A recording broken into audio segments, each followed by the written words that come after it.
दोस्तों आज की वीडियो में मैं आपको 5 दिलचस्प पहेली के बारे में बताने जा रहा हूं, तो आइए शुरू करते हैं। पहेली नंबर 1, वो कौन से मुसलमान हैं जिनको मरने के बाद दफनाया नहीं जाता?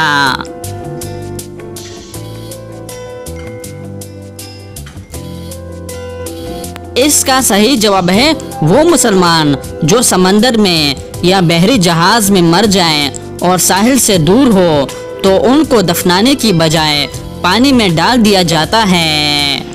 पहेली नंबर 2, किस नमाज में पिछली सफ अफजल होती है?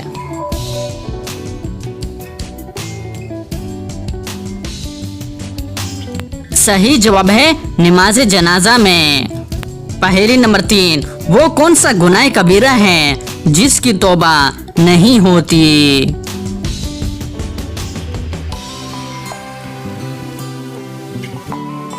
इसका सही जवाब है खुदकुशी, क्योंकि खुदकुशी करने वाला तौबा करने के लिए ही जिंदा नहीं बचता।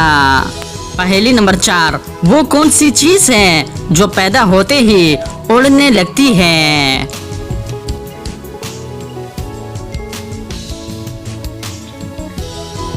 सही जवाब है धुआं।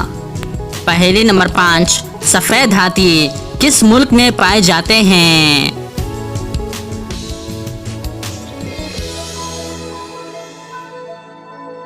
इसका सही जवाब है थाईलैंड में। तो दोस्तों उम्मीद करता हूँ कि आज की वीडियो आपको पसंद आई है। अगर पसंद आई है तो लाइक का बटन दबाएं और मज़ीद मालूमाती वीडियोस के लिए हमारे चैनल को सब्सक्राइब कीजिए। शुक्रिया।